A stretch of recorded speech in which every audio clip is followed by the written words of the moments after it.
What up, everybody?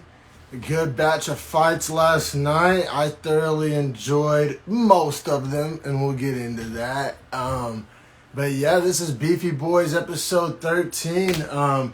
Anybody who's spent even a minute watching episodes 1 through 12, thank you so much. So this is episode 13, and Beefy Brother himself is on the way. Let's get it.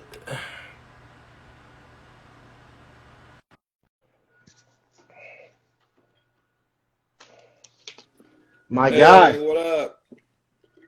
how you doing, man? R.I.P. to Chadwick Boseman. You know what I'm saying? Hey, I'm with that. I guess I should hit it with the little, you know what I'm saying, the little Yeah, thing. Wakanda, Although I will man. say he had other movies aside from Black Panther he was very good in. Yeah, man. 42 was fucking really When good he's and Jackie really Robinson, that was the important. first time I Yeah, ever saw him, bro. I never did see the Thurgood Marshall movie. I'm gonna have to definitely watch that post I've heard mortem. I've heard good things I've about it. heard good things, obviously. Yeah, and when he would play James Brown, like it's Yeah. almost like not even necessarily the movies himself, but just like the Stones to take on those caliber of roles. Right. Yeah. I mean, Jackie Robinson and Thurgood Marshall, like you're talking about like icons in American James history. Brown? Yeah, that's a good Yeah. point. Yeah, no, dude, the dude put it this way, man, T'Challa wasn't the only king that he played, you know what I'm saying? For real. Yeah, he's played only Kings to be real. Yeah, exactly. That's legendary, man. So here's the Chadwick, man. Yes, sir. I got you on that. So I was texting you earlier about this card, man, and like I thought the main event was a little bit of a letdown. I don't know if the fans will agree, and maybe that's just because of what my expectations were. You know, I thought it Yeah, was gonna be a finish, like you called for the finish, and honestly, it was as close to a finish as you get without finishing someone. Like it was a dominant performance from Rakic. yeah. Yeah, well, I don't know. I kind of expected this to happen to Lawler, to be honest. Like I thought I know I wasn't like that vocal about it like last week, but just like the closer I got to fight time and the more I thought about it and everything, just I didn't really, have too much confidence in the second Lawler resurgence. Yeah, Um, but the Smith situation, I was a little more shocked on because like we watched his last fight, he performed really well. He looked like he was on fire. I gotta say though, just in my heart of hearts, like, and I guess this is why people aren't always the biggest fan of rankings, but Smith wasn't, I don't think, the fifth best lightweight in the world. no, and when they showed the rankings at the very end, the top 10, I would like to note as well, he's the only guy with a regular name in the entirety. Dominic Reyes and him are the only two dudes. Everyone else is like a crazy name that I struggle to pronounce. Yeah, man. And also, I just But, wanted to say I'm back to drinking. I didn't want everybody to think I grew a whoo! pussy or something. Hey, what is that? Is that a White Claw Zero? What is that? This is oh shit, my lights are bright. It's a Golden State cider.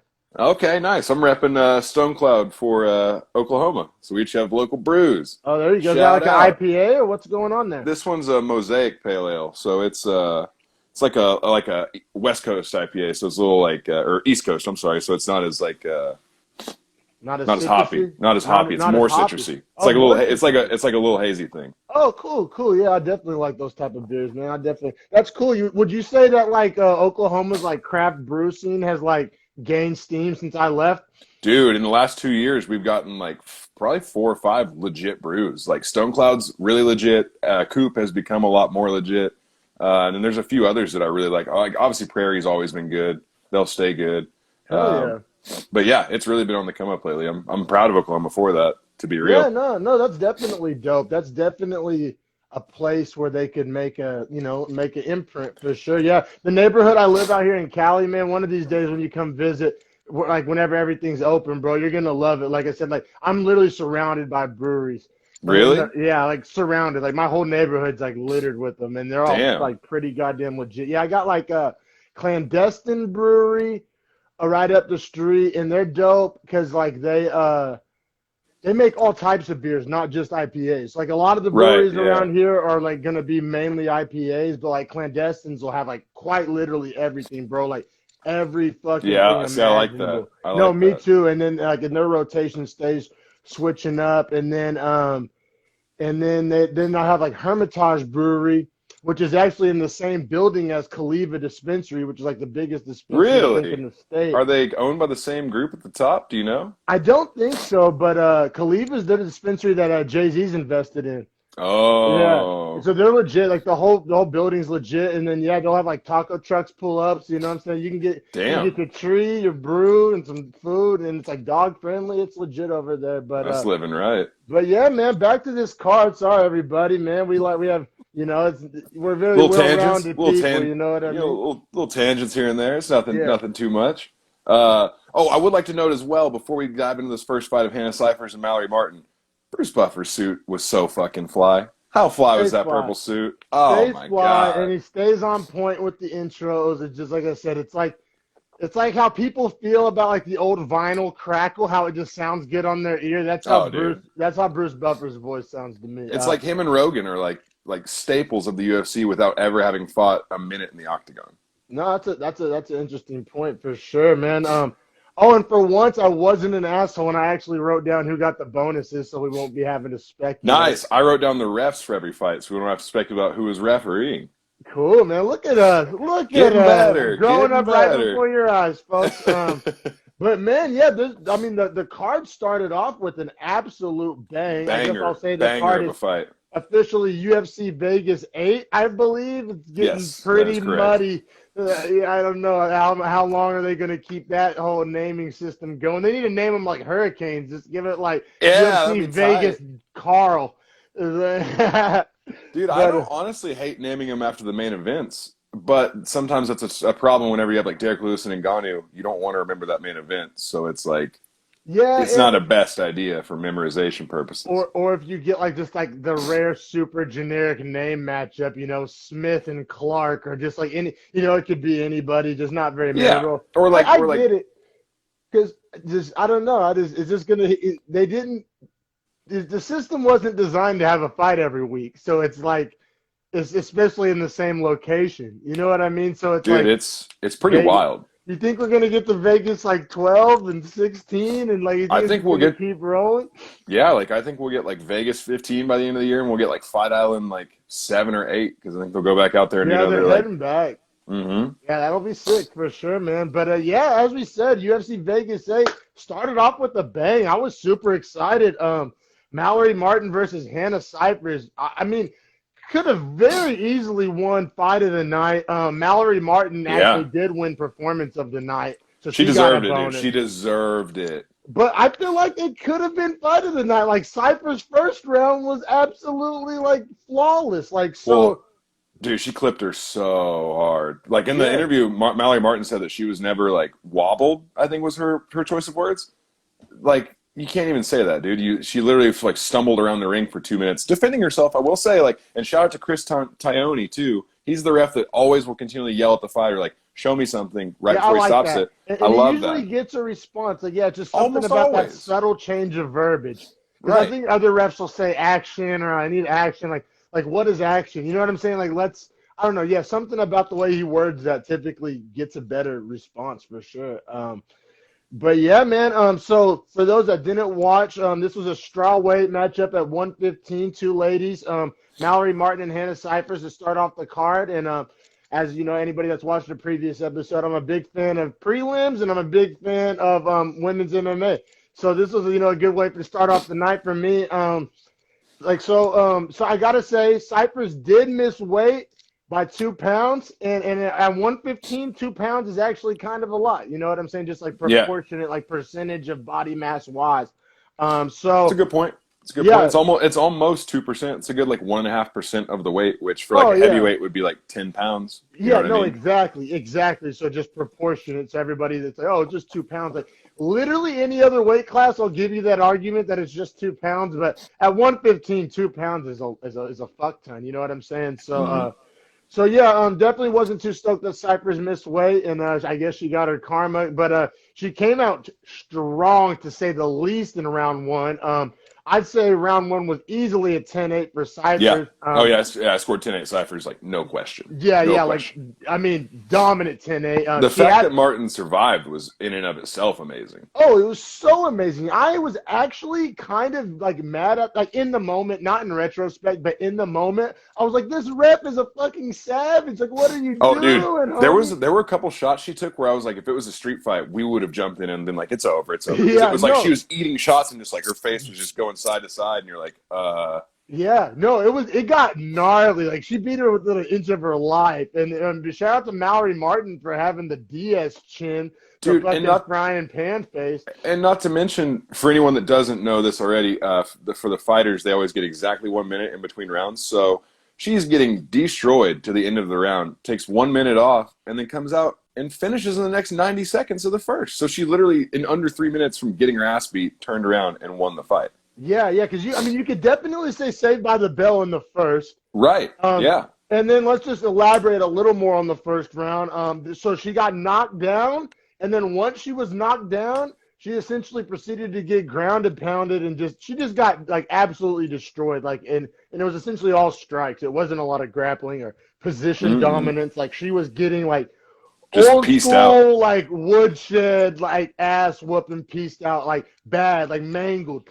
But like her face held up good. Like she wasn't really bleeding and shit. She just got like one nice little bruise on like the side of her head, and that was about it, really. But yeah, then in round two they came out, and it was like you said. She was pretty wobbled at the end of one, but she came out looking relatively fresh, all things considered. At the start of round two, and she came out and got the rear naked choke submission victory, which nobody saw coming. I mean, I was floored. Especially to be the first fight of the night on a prelim. Like, I had never really watched these girls fight before. Or, no, we had watched Cypress fight before. Cypress once before, yeah. And, she also is super blocky in her movements, man. She lacks fluidity badly. And, I mean, I don't know, like, if it was an overconfidence thing or just, like, I don't know. Obviously, Martin switched up the game plan in round two. Like, I think that was a big part, too. Yeah, I think Cypher's expected her to be a little more hurt coming out of the corner, which exactly. I don't fault her for feeling that way. Don't blame her. Like, I would have thought not many humans could, like, withstand that barrage. Like Shane Burgos, Nate Diaz, like you're talking about, like, the top chins, like Mount Chinmore. The chinniest of all chins. Yeah. But yeah, no, I mean, so shout out Mallory Martin.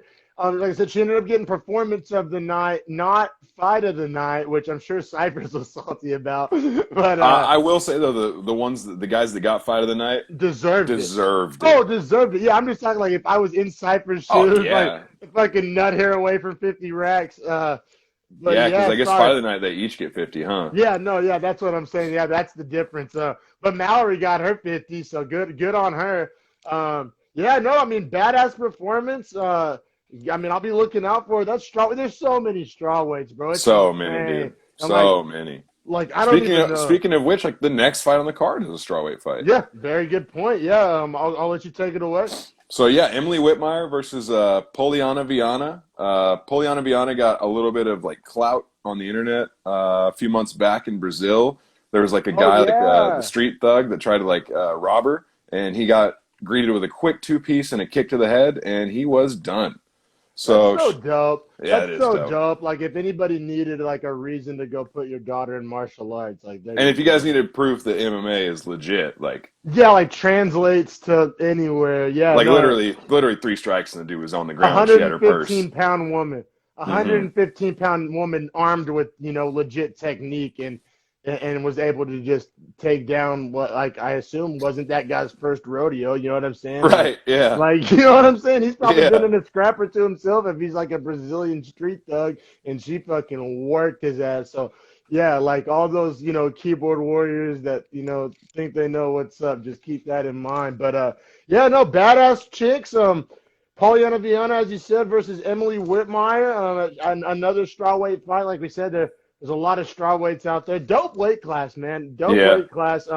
Because all the fighters kind of vary so much. It's not like a lot of the same. You know what I mean? It's a very versatile group of ladies. But this one did not last long.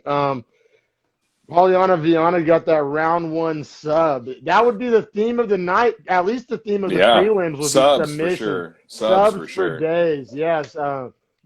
So subs let me for ask you the this. I could tell from the minute they hit the ground, this armbar was coming. She just took a great amount of time to set it up, and she threw it in reverse on the far side arm, which did surprise me. But I could tell the entire time they were on the ground, I was like, oh, an armbar's coming. Because she yeah, she literally was working overhooked, for it. yeah, she overhooked the tricep and wouldn't let it go. And it's like, well, you're only going to throw up 1 to 2 submissions off that. So I thought maybe Emily Whitmire should have realized that and tried to withdraw a little bit better from it or weight down Yeah. on her arm. But And then, like, before it went to the ground briefly, I mean, I know it was a round one finish, but for a second there before they went to the ground, I mean, they were trading pretty goddamn even on the feet. Like, Whitmire looked like halfway decent on the feet, you know, like it was pretty even. But then, yeah, on the ground, I definitely say Viana definitely, you know, started dominance and got, like I said, a round one sub, but you know what I mean? yeah, I'm sure Whitmire, you know, probably has some explanation, but I'm not that interested in it. Good on you, Pollyanna Viana. there's You not a you whole got lot the to break dub. down, unfortunately, There's in this not. one I mean, either. it was like I said, they traded pretty even for a very short amount of time and went Like to a the ground, and then Viana got the round one pretty quick armbar. Like, I mean, she worked at it for a while, but I mean, like you said, Harrison saw that's what she was going for, and she accomplished it. And I mean, yeah, she didn't really take much damage, and I wouldn't be surprised to see her again soon with all these, I yeah, you good know, point. with all these strawweight fights and all these cards. So yeah, I mean, good looking out. Like I said, I didn't. We learned that she has, you know, good grappling. I wouldn't say we learned, you know, a ton about her, but Hmm. you know, it is what it is. A round one sub, she's able to finish fights, and we'll just see where her career goes from here. You know. Anytime you can win a fight in the UFC by getting a finish, like it's it's good. It's for sure good. Like stocks up for sure. Yeah, yeah, It's just and she didn't get to show a lot more than just being able to get the armbar set up. yeah, like round. I feel like as an up and coming fighter, round one finishes are like a blessing and a curse Yeah, the huge curse, huge curse. because you don't get the necessarily like ring minute experience. You don't necessarily get to like test your cardio. You know, the matchmakers and the rankers and all that don't get to really learn that much of your, you know, see really all you have to offer. Well, But dude, on the flip side of that, you obviously the win column's the win column, and I mean you take less damage, and you obviously show that you can finish fights. You know, I mean it's a double-edged sword. Like like on surface value, you know, most people probably just think it's like hella dope, but I feel like there's right, maybe a few drawbacks. I mean, if everybody already knows your skill set, then I think it's dope. But like for a real up right. and coming fighter that's wanting to showcase some shit, you know, like I said, that's when I think it can be a double-edged sword. Yeah, definitely. Well, actually, I mean, that is a good transition to the next fight too. This next guy, Sean Brady, uh, Yeah, yeah. he's a monster, man. He's a monster. He came in 12-0. Trains out of Philadelphia with Paul Felder and those guys. And just like you're saying, he actually didn't have any finishes uh, in In his 12-0, there were none of yeah, them were finishes. not Oh, by really? submission. Yeah, no submissions. Okay. So for him to like get this submission in his first fight in the UFC, pretty big move. I guess I should introduce the fight. So welterweight fight, 170. We had Herb Dean reffing. Sean Brady versus Christian Aguilera. Sean Brady was actually a minus 420 favorite, so Yeah, yeah. pretty big He favorite was a coming pretty in. big favorite, and he performed as such. You know, he performed accordingly. I thought in the first round they were exchanging, trading a whole bunch. I just thought that Brady was a little more crisp, and he was the first one to land in a lot of the exchanges, which Well, gave him a and little more tell. I want to just take a second to like mention Brady's takedowns look like some Yeah, shit from a corny MMA movie. yeah, they Like some did. shit from like Never Back Down or some bullshit like that. Like he Yeah, fucking like football. It's like half Ed Reed, half like WWE, half like legit wrestling. Like it's I don't know. His takedowns were like just like flair, like dramatic, like just big time takedowns. Like his takedowns don't look like other people's takedowns. Granted, I think that has a little bit to do with Aguilera's takedown defense, yeah, but questionable for sure. I mean, he would just kind of launch himself, but it would work. Like I said, it kind of reminded me of like some Troy Polamalu, Ed Reed. Like he would just like I don't know, man. His takedowns were impressive. Which when He I say was that because he got a big one in the first, and then proceeded to inflict a lot of damage on Aguilera. I believe yeah, Aguilera was bleeding before the end of the first. yeah, he So was, yeah. And I would also say that Brady looked really strong on top too, man.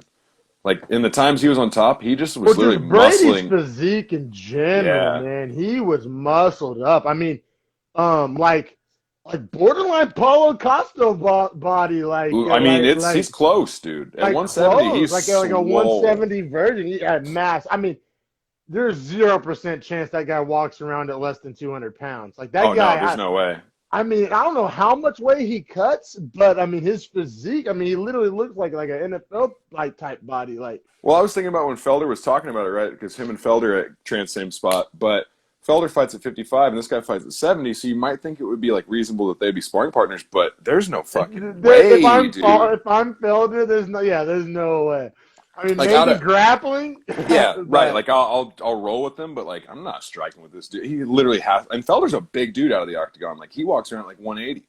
like So like like Sean Brady. I mean, I honestly, I might even go as far as to say I'll be keeping my eye on that weight cut moving forward. Like, I mean, yeah, you know what I'm saying? Like, he looks every bit of a middleweight. Like, I mean, like I don't think he would like even be a small middleweight. Like, you know what no, I'm saying? it's like Like, when Darren Till showed up in 170, and everyone was like, "How the hell does he make 170?"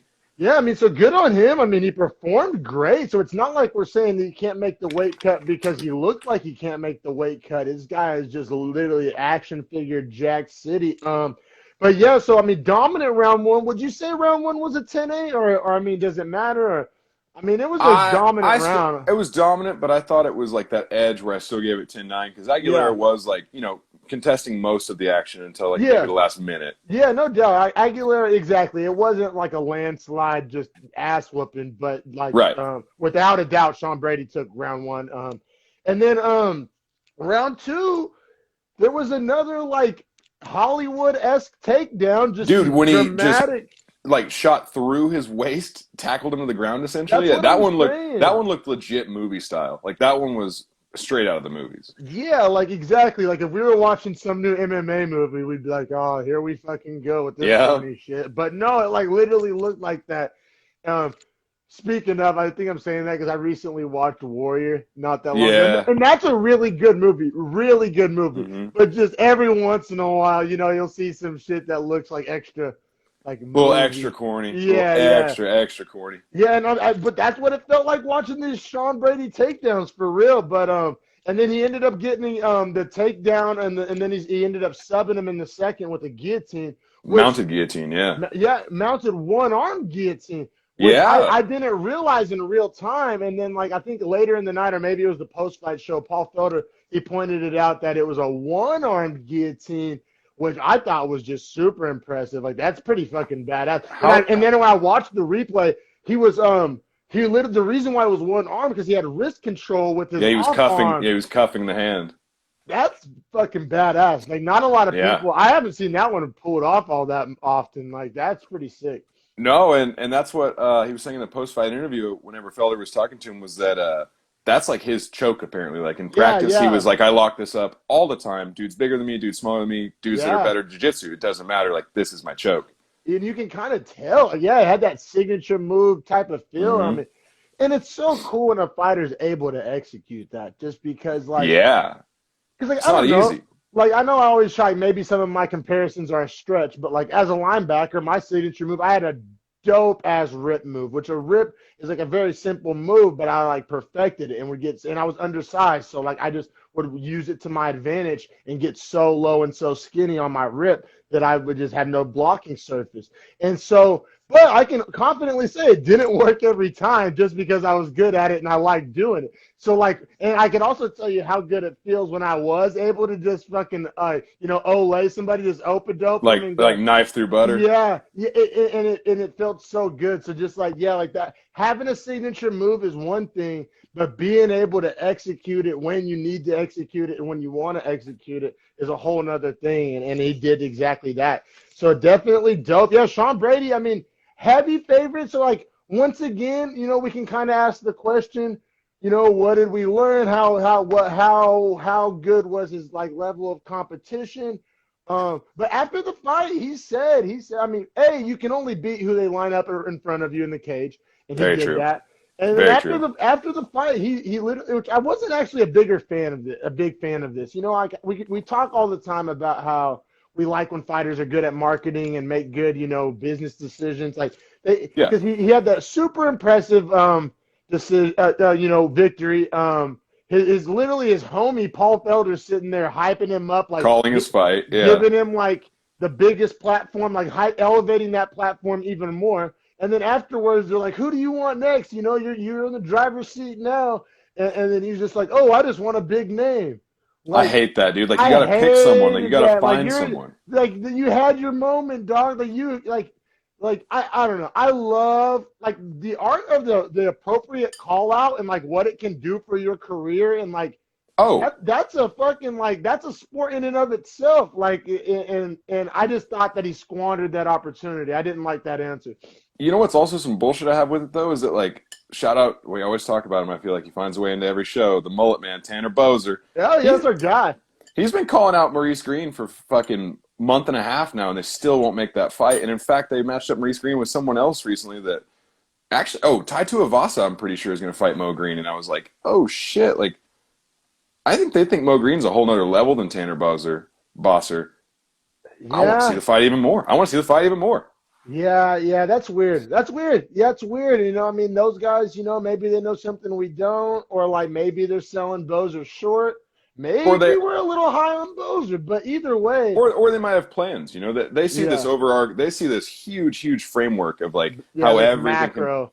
Right. Yeah. So on a macro scale, those little things obviously play into it, but their main concerns are just top 10 guys, They're just trying to build divisions through top 10s. Which is cool, but like we talked about, I think last week or 2 weeks ago, the depth of all the divisions in the last 4 or 5 years is just through the roof deep. Through the roof, no doubt. And there's a couple guys, in the top that are maybe they're off reputation, and then there's all these young lions down below.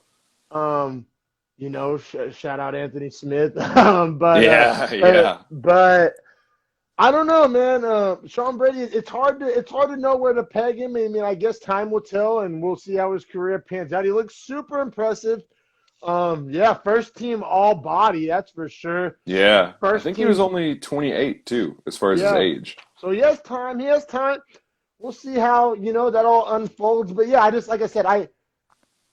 even if it's a list of 3, you know what I'm saying? Just throw out some names, like a big name, like that's so. Like, you're just setting yourself up to get hosed. Like, I feel like you're setting yourself up to, like, I don't know. But I guess he views it as a win-win because he either gets a savage and proves his mettle, or he gets, like, an older veteran on the way down and gets, like, an easy win with the reputation boost. So I guess that's maybe what he's hoping for. But like I said, I like when fighters are more calculated with their career, a little more hands-on with their career. Try to, exert influence over their career. Yeah, I guess what I would say about it is like looking over the card right now in front of me, he has Robbie Lawler and Neil Magny at ranked 13 and 14 fighting on the exact same card. Like, dude, you can just say I want the winner. I was gonna say the loser. I would like to see him against Lawler. No, I want to see him against Lawler, but it just doesn't make too much sense. It makes sense for it does Lawler as far as like needing an easier fight to get a dub. And it works for him because he asked for a big name, so there you fucking go. Yeah, Lawler is a big name. If you want to be picky, fucking say a name, chode boy. I don't know. Yeah. Like, I don't know. It's funny you brought that up because I wasn't going to say that because like I didn't want to necessarily come in with that spicy take.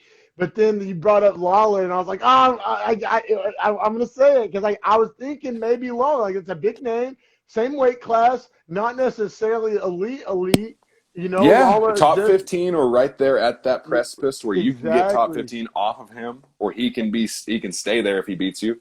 And on the flip side, man, and we'll get to this more in depth, but after that performance, I don't want to see Lawler in another big fight. That's like, literally. I don't want to. You know what? That's exactly why I didn't say his name, is because like I was so unimpressed, and his physique is starting to fade too. So you can tell age is actually starting to be a thing for Robbie Lawler. Like, he didn't look ripped like he always has his entire career. So he's 38, and he's like 38. Yeah, so I'm saying, but him, honestly, Sean Brady would probably fuck him up. But I'm saying, like, that's the type of fight, in my opinion, he deserves. That's what you need. Yeah. Like, not deserves, because he is such a legend, and I probably sound disrespectful as fuck right now. So let me pause. But at the same time, like, I hate them, like, reputation holding on as fighters, clogging up the division as fighters. Yeah. Like we got to call a spade a spade.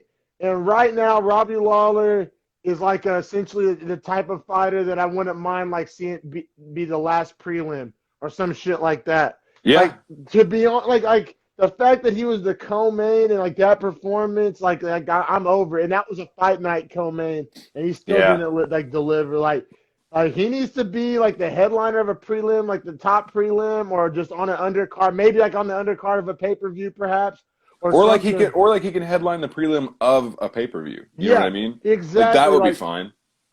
Or you know what else he could because do? I get it. That name holds weight. That name has cachet. That name has Q rating. But like the skills, like what I saw, and like I said, we'll get more into it. I don't want to get too far off track, but from what I saw, man, a guy like fucking Sean Brady is about on par for the course, in my opinion, in my Yeah. matchmaking. Yeah. But next fight, man, one of our favorites here on Beefy Boy, at least one of Yeah. mine, Alex Alex, Caceres. yeah, Alex Bruce Leroy Caceres. Dude, I was sad to see the haircut. Me too, me too. But I swear to God, and I was pretty goddamn high when I was watching these fights. You know who he looks like, especially when he's like fighting and not Who? necessarily just staring at the camera? Obama. He looked like dinner. Oh I kept shit, just he like being high and like does. thinking that it looked like Obama was He fighting. has like the ring on his like face when he smiles too, and he like because he smiles all the time. Bro, He I has that exact swear. same like facial like cheek structure. I was like fade like talking in the Obama voice like when I Wow. was watching the fight no, what you got to do is send a 1-2 down the pipe but fucking I don't know, that was my high thoughts on the haircut. I was like, everybody keeps talking about the haircut, but I just keep seeing Obama throwing hands. But on a serious note, I mean, so he was fighting Austin Springer, which it was his debut, and I think they keep throwing Caceres debuts. That's not the Well, the wasn't one of his last fights against the debut, or am I tripping? no, you're right, but there is like a little special circumstance to this one. It's that Austin Springer was on Dana White's Contender Contender. Series, Yeah, yeah, and yeah. he beat Giga Chikadze on there. Well, You're right. since then the UFC signed him. Chikadze has won five. Signed Chikadze, I should say. So Chikadze won 5 fights since that, and was going to fight Caceres, and then pulled out due to injury. So then they were like, "Well, Springer beat him, so he has Yeah. just as much of a right to have this shot." No, you're Although, right. man, I'll say Springer took it on super short notice. Still Yeah, missed yeah. weight by 5 pounds. Yeah, but it's like, I'm conflicted. Yeah, like did he he have had to time to fly cut it? there. He doesn't have a lot of money because he's a regional circuit guy, so it's not like he has a nutritionist. Like this was one of the few cases where he misses weight, and I'm just like, you know what, man? He's doing Caceres a favor of showing up to fight him. Yeah, yeah. No, I definitely give a pass. And I mean, he pays the price. Like he gives up 20% of his purse, I'm Yeah, sure I'll be real. I'll be real. I bet he probably didn't even cut. I bet that's about what he walks around as. And I bet he's like, even with 20%, that's more than I'm making at these goddamn, yeah, flea market fights or whatever, fairgrounds fights or whatever he's been doing on the local circuits. And it's like, and I'm going to go in there with a full tank of gas. So, I mean, I don't know. Like I said, yeah, I think he had, what, was it 5 days notice or 4 I days think it was notice? 5. I think it was 5 days. So, I mean, That's tough. That's tough of yeah, anyone. yeah, that's tough, man. That's tough. Like, what was he supposed to do? Not eat for 5 days, or I don't know. Right. But either way, like I said, I was essentially kind of pulling for Caceres a little bit because like I think it's like his Oh, I third love time Alex on Beefy Caceres. Boys. First team all nickname Bruce Leroy, cracks me up Yeah. every time. Can't get enough of it. I don't care how many times I've heard it. Dude, I always forget how good his English is until he has an interview, and then I'm just like, oh, yeah, I forgot that you're, like, American. You're American as fuck. Like, You I thought you were literally always Brazilian? forget. I literally always think he's Brazilian, bro. I swear to God. Like, and I don't even mean that in, like, a racist way. Like, just the No, way, like, all of his he has a attributes, all of his vibe. Yeah, skills. he has Yeah, a like, vibe. his, like, Yeah, funky vibe. I'm like, this dude's Portuguese? Is that what you speak? He just comes no. out, he's like, hey, thanks, Paul. Good to see you. And I'm like, forgot. Yeah, no, I feel it though. But yeah, shout out Bruce Leroy. He looked good, man. He looked good, man. They're gonna have to stop giving him these fucking, debuts eventually. Maybe giving him maybe give him a little step up in competition because I think he's on a 3-fight win streak now after this one, which, spoiler alert, he wins this one. Yeah, they're fighting at featherweight, and man, Caceres is a tall featherweight. That's Yeah, he definitely is. A lot that's of one. length. His Yeah, arms and legs are long too, you know? yeah, all and it's weird. He has like a natural lankiness to him because he doesn't look like it's like a dramatic low weight cut. Like I feel like that's No. what he would kind of walk around at, or like he's just kind of a skinny guy. Dude, believe it or not, they did a UFC embedded for him versus Yair Rodriguez back in 16 when they fought. And that was like a fight to see who was going to be like the next name they built. That's why Rodriguez won, and they've built him so hard since. But on that embedded, yeah, man, he shops at like Whole Foods year round, like eats super clean, works out daily, regardless if he has a fight or not. So he doesn't cut a whole lot. Yeah, he Yeah, stays in yeah, really, really great shape. he looks like that guy. You know what I mean? So, Hmm. but yeah, and then so actually Springer missed weight by 6 pounds. But I literally wrote in my notes, but it was short notice. What can you do? And Um, they get the 1 pound allowance too, since it's not a title fight. oh, good point, good point, good point.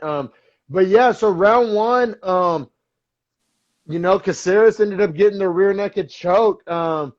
It was they were kind of filling each other out at first on the feet. Yeah, weird little like back and forth on the feet to start. It was super Which, awkward. I even wrote they're awkward in style. which is super understandable because, like I said, they didn't have any film on each other really, or they prepped for a different person. So yeah, for the first couple minutes there, it was totally just putting out the feelers on both sides, not a ton of action. And I actually forget, like, did somebody get a takedown, or how did they even end up grappling? I kind of Dude, so I actually wrote in my notes, and then I had to correct him because I wrote Springer takes awful shot and gets choked out in under 6 seconds, LOL. And then fucking when I oh, watched the that's replay, right, that's he right, ate that hard body shot and then that's actually ate an right. uppercut too again on the face when he Yeah. came in. He And then in came with that Caceres's big body uppercut. Yep. And then it like stunned him. He like froze like on slow. I remember that. And yeah, on slow mo, he like literally like froze like in place. And then he shot. And then Caceres had that wild transition to the back. Like I just wish literally I could spun his back, just like yeah, spun like his I back wish I could like be a more top. descriptive, but he like it was a wild ass transition to take his back. And then he ended up finishing with the rear naked choke. But yeah, this is one of those fights. See, this is the exact opposite of what I was talking about earlier. How I said first round finishes can be bad for an up and comer, but for a guy who we already know his skill set, it's a good thing. And here that Yeah. comes full circle because the first round for Alex Caceres, like I know what Alex Caceres is. You know what I'm saying? Like I don't need to from this fight. I didn't need to learn a lot that from him. You know what I mean? Yeah, yeah. I So didn't need to be convinced of his skill set. yeah, so I thought this was, I mean, fucking aces for Caceres, and like I said, I mean, he's kind of like you can kind of see the narrative. Like the UFC kind of tried to, cast him to the bottom after some losses, and he, maybe make him a gatekeeper. I think his past 2 or 3 fights have all been debuts for somebody else, and then, but after 3 wins in a row, I mean, you kind of got to get taken off the shit list, right? Like I feel like he was kind of on the shit list, and he was just being humble and taking fights and staying active. But 3 wins in a row, you got to think that perhaps you might, get a little pickier or aim a little higher, or I don't know. Maybe he's just one of those guys that likes staying active and he'll take whoever they sign him. Because I mean, a lot of those lower end guys, they make the same amount of money regardless of Yeah. if they're fighting somebody famous or not. So yeah, maybe I mean different people have different approaches to that. Well, I mean, but if I were him, I'd be kind of maybe trying to aim a little higher. I guess is what I'm saying. Yeah, no, I think for Caceres, he's a dude that loves fighting, just wants to be able to fight, and doesn't necessarily, he's not picky about who he fights, but I think he's deserving in the sense that, like you're saying, he just puts the work in, man. Like, the UFC needs to respect those guys because those are the guys that literally, like, on the sweat of their backs, the UFC's been built. Yeah, man. Yeah, yeah. I don't know. Regardless, take it for what it's worth, and it ain't worth much. But he has my respect. Like Yeah. I like him. I like watching him fight. I mean, is he the perfect fighter? No, but like I said, I think he's a little bit better than like 3 debuts in a row. Good, you know what I'm Yeah. saying? Well, and it speaks to the depth of 145 that we were talking about across all the divisions, but especially 45. He's not even ranked in the top 15, but he No, has a damn good skill set. he has a damn good skill set. 3 wins in a row. Granted, like I said, they were pretty like low level wins, but that's kind of not his fault at You all. can only beat But what they put in front of you, you know? but yeah, man, I don't know. Good on Alex Caceres. Like I said, I think he gave himself a little bit of leverage because say what you will, three win streak, 3 fight win streak's a 3 fight win streak. Hell yeah, it Um, is. but yeah, man, this next fight was a banger. I Favorite enjoyed it. weight class, favorite Yeah, weight class. yeah, yeah, and both of these guys were like the reasons why, like the Italiano Alessio De Chirico, he was jacked, and then Zach Cummings just he had that lumberjack body, the beard and the chest hair and just the sturdy build, you know what I mean? Dude, Zach Cummings has been fighting for forever, and they said in the broadcast he's never been KO'd, which I didn't realize. But then also that they were like talking to him, and he said by his own admission, in all of his fights, which is like 40, he's never been like in a fight and not like gotten hit so hard that he was wobbled and didn't know where he was at. Essentially, he was like, "I've never been in that spot." So that's crazy because I'll be real, like I didn't necessarily know all the backstory on him, but I have hella notes about just his iron chin and Yeah, I mean yeah, it was on full display. He took some shots. Like he took some yeah. That's real literally shots. his like reputation from old school UFC is that he was just like the trash can couldn't take the lid off of. I He's mean, just tough as sums it fuck. up. But this fight, I love this fight. Like I don't want to say not fight of the night, but like there are cards on which this probably would have been fight of the night. Right. Absolutely. Yeah, absolutely. Absolutely. This had like Like this fight was badass. it could make an argument for that, for sure. For This is sure. one of those fights where you could like take somebody who doesn't give a shit about MMA and just say like watch this and then afterwards ask them like was that entertaining, yes or no, and you're gonna get a yes. Like that shit How'd was you score? How'd you score the first? I'm interested. you beat me to it, bro. It's always, Yes. on those close Yes. rounds. On the close Yes. rounds, it's always a race. Who's gonna ask the other one? So this is literally what I wrote, and then I'll dive in a little deeper. I was like, round one, close in all caps. Cummings was applying the steady pressure, but Alessio ended with those big bombs. Yeah. So, and we talked about this before on the breakdown. Like, there's no openly written rule that says like the end of the round is worth more than the beginning of the round. Right. Yeah. But it's kind of like baseball with the unwritten rules. The judges inevitably essentially favor that. Like the judges, Yeah. there's a lot of precedent that shows the judges, if you end a round strong, if the rest of the round was close, or even if the rest of the round was to the other guy's favor, if you end a round strong enough, then you can win the judges over on a round. We've seen that happen a lot of times. So that's what I think makes that's this true. so hard to score, in my opinion, because it's like if the round wasn't weighted, like if you just look at who probably had more success over the 5 minutes of the round, I'm saying Cummings. And he was controlling more of the ring and applying the pressure. But the Alessio ended with those bombs, like clean, like aggressive bombs, Clean shots. Yeah. clean shots, and big shots, power shots. And we know how judges love that. And so it's almost like one of those things where it's like, are you asking me what the judges scored it? Or are you asking me what I would score it if I was master of the universe? You know what I'm saying? It's almost like Yeah. two separate answers. Because it's like if I would probably lean Cummings, but I could easily see the judges leaning Italiano boy. Right. Well, see, like I literally put as well close, like three exclamation points, and I put Cummings is controlling the tempo, but I thought that Yep. DiChirico was getting the better of the exchanges Yeah, at the like end, landing the toward the bigger end. shots towards the end, and Right. even a few times throughout. Like that was pretty much the theme of the night, in my opinion, for DiChirico is his.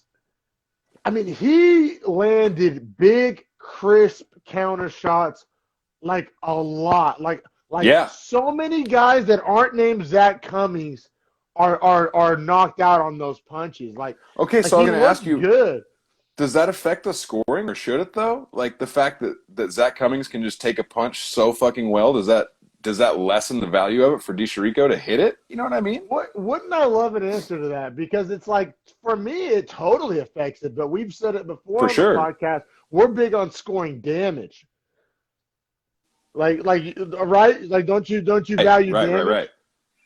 Yeah. So like, That's a number one scoring so principle. yeah. So that's what I'm saying. So it's like, but I don't think the judges agree with us on that. Like I think the judges score a big, crisp right hand the same whether or not it splits somebody's eye open or not. But there's also kind of the subconscious, like unconscious. I always say subconscious. God damn it, unconscious bias. Or no, I fuck that up every time. Either way, I think there's just like a human quality that, like, if you see somebody's face bleeding everywhere, you kind of assume they're losing the fight. You know what I mean? Just No on like doubt. on a basic level. But I Yeah. think like on paper, I on paper it doesn't factor in as much. But yeah, so I don't know. Like I said, the round one was about as close to a toss up as you can get. Like I said, if I was master of the universe, I'd give it to Cummings. If I was betting on how the judges leaned, I'd probably lean, Italian Stallion. But it was super close. Round two was close, but I gave it to Cummings. You gave Me round two too. to Me Cummings? too. Yeah, Okay. and he actually made some really crucial changes that legitimately like were the reason he won the round. Like he started doing a few separate feints that were like causing DeChirico to have to kind of stand and not, he couldn't just aggress into it or counter strike, right? Because he didn't know that if he was going to counter strike or try to, if he was going to overcommit and then get counter struck himself. And so it Yeah. kind of let Cummings throw more freely. And I'll say, I thought another kind of theme of the night was kind of like quantity versus quality. For sure. And that is kind of another subjective thing on the judging part, because I think everybody would agree that throughout the fight, Cummings was probably throwing more volume, applying the pressure, controlling the ring, marching forward. But when Alessio was picking and choosing, and like I said, we said this landing crisp, gnarly, just heavy shots, just that would Right. drop lesser men. You know what I'm saying? For So sure. For it's just sure. kind of what you value, quality versus quantity. I thought was kind of the theme of this particular fight and made it hard to judge. Would Um, you say round three was the easiest to score?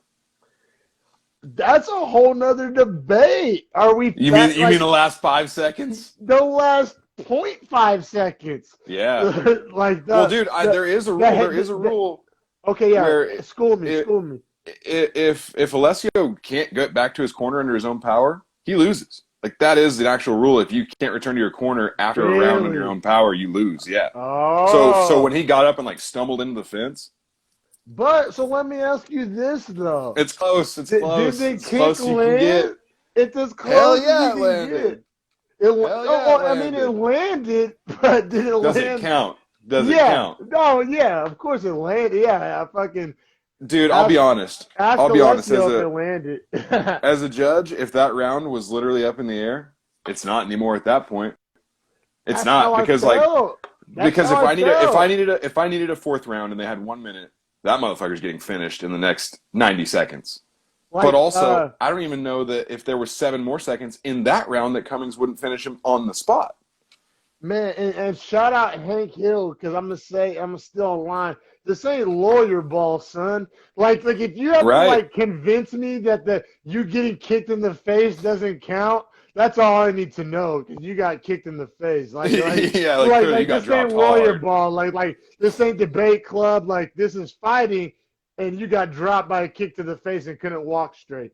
Like Dude, and he ate it. and He ate like it's the whole shin to defend chin. yourself at all times. Yeah, so like I said, I mean, I counted it too. I counted it, and I I think the counted it. judges counted it. But I I counted just, it. I would be remiss if I didn't, bring up the somewhat, controversial nature of how it went down and just Oh how yeah. fucking, chin hair close it was. It was fucking like I literally called it a buzzer beater. Yeah, I was like when Cody shout out Garbrandt. Luka Doncic over here, fucking Luka Yeah, Doncic head kick. like when Garbrandt knocked out a Sunsao in that fight that they had a few months back. It literally was scored at 4 minutes 59 seconds of the second round as the knockout. So like there was 1 second on the clock when they officially waved it. This literally could have been like a 5:02. You know what I mean? Like if you had those extra 2 seconds, there was a chance. So that's what I was going to ask you next. Are you mad that it's a decision in your mind? Is that a KO?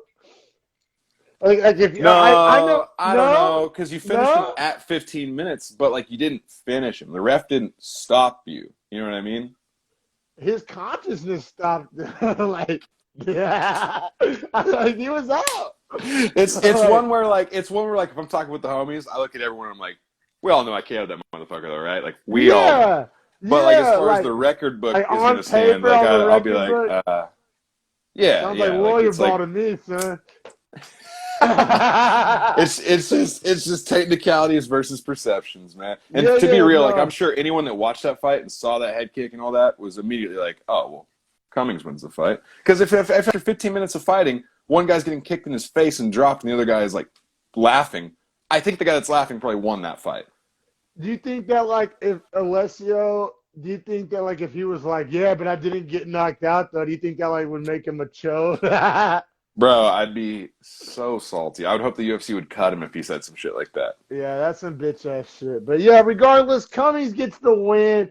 Very entertaining fight. I thoroughly enjoyed it. Oh yeah. But yeah, just interesting. Weird fight, interesting fight. Definition of kind of styles makes fights. But yeah, badass For fight. sure. And then we'll keep it pushing because this fight was amazing. I love this fight. I love this fight. I did love this fight. Also, so we stay in the 185 middleweight. It's Impa Kasangane, another Dana White Contender Series guy, 7-0, versus Maki Pitolo, who's Coconut Bombs, been on the show once or twice already, I think. Yeah, We've broken down his fights. Active. Very active, and he throws hard, and dude, he can take a shot. Holy shit. He was tough as hell. Like, what's up with Hawaiians and just being able to eat shots? Real talk, there's something in the water down there. It's just that healthy living, just I don't know. But just crazy exchanges in round one. Like it was like some like it was weird because I don't want to say trading. It was like waves. Like somebody would go on an offensive flurry, and then the other. But it wasn't like tit for tat. It was like somebody was whooping ass, and then they were getting their ass whooped. It wasn't necessarily tit for tat, but it kind of was. Like they were both. Like I said, they were exchanging, but it was like it would be all one guy and then all another guy. Like it wasn't a lot of like counter punching and like really, precise. It would just be like one guy swinging from the hip and then the other guy swinging from the hip and eating a couple. And they were both eating shots and they were both landing shots. They both had pretty good striking defense too, as far as like rolling with punches. Like there were a lot of times Pitolo on the fence would be able to turn his face and literally like just glance it off of his chin, and it was like really skillful defense as far as striking. But at the same time, like so who'd you give round one to? So I had it essentially tied up until the last about minute, and I thought Kasangane kind of pulled away in the last minute, was landing a little bit better shots, a little bit cleaner, and also a little bit more. I thought he inflicted more damage, like going back to just like our old school caveman metric of just damage. I definitely I gave round one to the Kasangane too, but I thought it was close. So that's why I wanted to ask you. I could see potentially some judge giving it to Pitolo, which I don't think they ended up doing, but I could foresee a scenario where this is a fight where like this is a fight where the scorecard kind of betrays how close the fight is. Like it was way closer than 30-27. Spoiler alert. No, you're right, because I gave all 3 rounds to Kasangane, but they were all close rounds, and Kasangane just had a way of wearing the damage better. Like to be honest, if it's somebody with like scar tissue like Diaz that cuts easily or something like that like Pitolo could have won some of those rounds or maybe even won this fight. Just like because Pitolo was landing clean, But God, it just like Cassania was just wearing it just beautifully. Like he wasn't fucking him up like physically. Well, and Kasongane probably has no scar tissue because this is only his 8th fight You're professionally. So I'm right. sure Yeah, that's he a doesn't very valid point. yeah, like he doesn't get KO'd or Which cut that's very easily. amazing. That's amazing. Most people aren't even in the UFC by their 8th pro fight. Yeah, and he's out here beating guys like Maki Pitolo. And No, Pitolo is not he's a joke, dude. impressive. He's impressive, like for sure. Yeah, it was his debut, and he was 7-0 going into this fight. It's a guy to watch moving forward, like for sure. But yeah, so like I said, I gave all 3 rounds to Impa Cassanier. I thought in round 2, he just on paper he had more significant strikes, and just the damage became visible at that point. Yeah, Pitolo started bleeding from the eye. Yep, he started really just fucking him up, and then in round 3, I thought Cassanier kind of took the foot off the gas a tiny bit because he knew he had won the first 2, which is kind of somewhat smart. That being said, he was still more active. I thought by round 3, Pitolo was mentally done. Like Pitolo was finished. I mean, he was surviving, but he was no longer really trying to win the fight. He was trying to survive. Cassanier got the unanimous decision, much deservedly so. I mean, like I said, I had him, and the judges gave it 30-27 across the board too, I believe, which is what I would have scored it.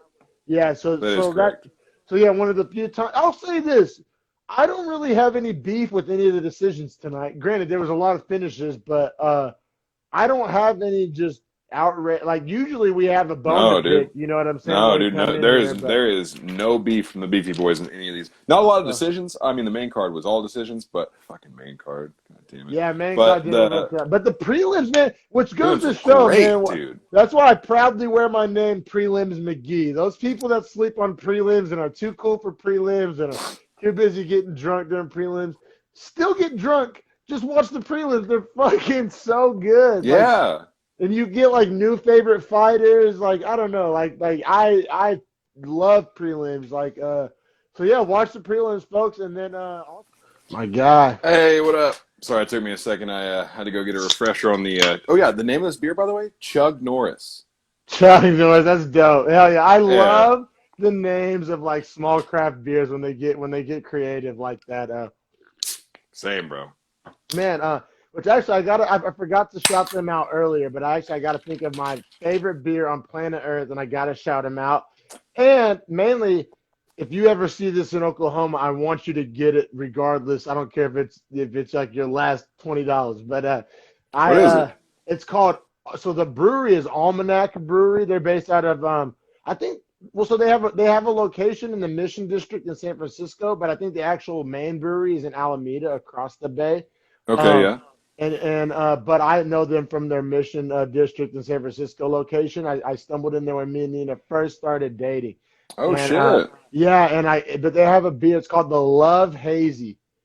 Love Hazy by Almanac. It comes in a green can. Okay. Man, if you ever get the chance, like literally the best beer I've ever had. Like nothing even really comes close. Like to be honest, I haven't had anything that I would even put in close second. Like wow. Amazing. Like it's so good. I would drink it if it didn't get me drunk. Wow, it's legitimately a good drink. It just like tastes minus the good. alcohol, like it's just Seriously. A good drink. And then I think you throw on, I think it's like 7.5 or 6.5, or it's pretty strong too. Bro, is that not the best compliment you could pay a beer? Is that I would drink it if there wasn't alcohol in it. Oh, that's totally. The biggest that's the biggest compliment. Yeah, Bud Light, there's no way in hell I'd ever drink that. Even with the alcohol, like I'm struggling to drink a Bud fucking Light. Yeah. My choice of cheap, shitty American beers has always been Coors. If I gotta drink something like that, because and everybody's like, oh, it tastes like nothing. Like exactly. That's the point. I'll take nothing over like sugary nothing. Like I don't know, right. Bud Light has this sweetness to it that I can just noticeably taste. Like. Yeah, it's a weird beer. Let's not get into a Bud Light breakdown. No, this isn't the Bud Light breakdown. No, it isn't. But if they want to throw us some sponsorship, we might change that tune. Yeah, hey, here we go. How was that? Was that good, Bud Light? Let me know. Yeah, for real. I'll put down this Golden State cider real quick if you throw us the bag. Yeah, the White Claws are out. Bud Light seltzers are back. Beefy Boys sellout coming to you. But But selling no, out man. arenas and selling out to beer companies. You know what, You man? You know know, what? oh, what's that? This main card was cursed, by the way. I just thought about it. The fact that we got a COVID cancellation day of the fight. Like, they test him almost every day in the And on, final week. and I don't know. I guess it's different than Fight Island. I guess they're technically not in a bubble. Like they're not. No, I Yeah, mean, I guess I they're think it's not, just but like like, I think a self-imposed kind of situation. Like they well, assume most of the fighters aren't going to be out on the strip in well, Vegas. damn it, Jan Kutaleba. Don't go out on the strip in Vegas. Well, I gotta say, bro. So I was in Nevada a few weeks back when we were in Tahoe. We went over to the Nevada side of the border, and bro, like, and I mean, I'm sure you relate to this being in Oklahoma. So on California side, everybody was wearing masks. Everybody was like, the bars were shut down, all that. But like I said, Lake Tahoe is right on the border of California and Nevada. You cross the border, like it's like 9 miles. Like we went and got sushi in Nevada one night, and like you cross the border, it's just like casinos are open, crowded streets, no masks. No one gives a shit. Like it Yeah. was night and day. It was crazy. But so I'm just saying, like Nevada, I could see it being kind of a sketch spot for COVID, which they're in Vegas right now. So, Yeah. Yeah, but good point. Vegas is definitely a city of temptation. But so the card ends up having to kick off, which dude, the Ankalev Kutaleba fight was gonna be great because the first one was the one that they've got been stopped. talking shit, right? Like I know Yeah. Kudaleva have been talking mad shit on Instagram or some shit. I had seen Well, something like that. yeah, because like in the first fight, let me just give you the whole quick story of it. They're introducing Kutaleba, and he walks across the octagon and just literally chest bumps Ankalev in the Oh, that's introductions. right. I saw that. That was fucking But yeah, some weak. bullshit. Yeah, What yeah. is it? Because and then he went out like totally like bro hold me back style. Whenever it's a real UFC fighter, like, or am I thinking of the right thing? Right? Because he didn't really Yeah. push or No, punch. he just He chest. He literally like like his chest him. arms were back. It's like, what are you doing? You're literally about to get paid to fight the guy in Right. point 0.8 seconds. It's like, what are you like? I don't know. I thought that was fucking bush league. I don't even know if bush league's the right word. Like, just just full blown Cajun. Shout out Tom Segura. I don't know. Have you ever seen Tom Segura's latest stand Yeah, up? hell yeah, yeah, yeah. Ball hog. Full blown Cajun. You know what I'm saying? You know, Hey, bro, you're gonna get some enemies for us too now. no man, fucking. I'd rather have those enemies than the other enemies from the other word. True. Yeah, But true. Yeah, yeah. yeah. Oh my god. Oh my god. But PC principal. yeah, exactly. I'd rather have a bunch of pissed off Theo Vaughns coming at me And than then Karens. yeah, exactly. So, but yeah, man, just I don't know. I don't get that at all. Definitely makes me like him less. Definitely wanted to see that fight go down though, and definitely don't wish COVID on anybody. Although it seems to be pretty decently safe for athletic young Yeah, yeah. people. If you're a primetime athlete, I think you're mostly okay. Same with like the influenza, you know. But Bro, I wanted to say this. I know we got to get to it, but I want to say this because I don't know. I haven't made too big of a statements on this, and I don't even know if this is a big statement. I'm just honestly talking about how I feel, which is what podcasts are for. Like the other yeah, day, I was watching this past weekend with Theo Vaughn, his podcast, and he said something that really resonated to me. He said this week was the first week where I feel like I'm pretending, like. And that's dude, so funny. I feel that like I'm not an anti-masker. I'm not saying it's a hoax. Like I'm really not one of those guys. Like that's not the agenda that I'm pushing. That's not what I'm saying. But just if I'm being honest here, if I'm not just like trying to play to the PC masses, like I felt that before. Like I've felt like what I'm saying. Like what's going on here? Like I don't like because the thing is, man, you can't really fake the funk with danger because that shit is like hardwired into our guts and shit. Right. Like I've been in danger before. Like I know what danger feels like, and like I don't feel. And now maybe I'm just a complete idiot. Like who knows? Like I'm not saying everybody that I have the answers here, but I thought that was an interesting way to put it. He was like, Yeah. today's the first day that I felt like I was pretending.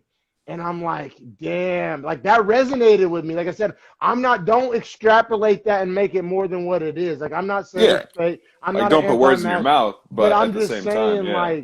like I've related to that, like walking down the street wearing a mask, just like what am I doing here? Like I don't know. But anyway, off topic. Let's get to this main card. Ricardo Lamas versus Bill Algeo. I actually really liked this fight. I thought this was Yeah. a highlight of the main card. Oh, the best fight on the entire main card, hands down, no question. Also, 145, Lamas has been fighting forever.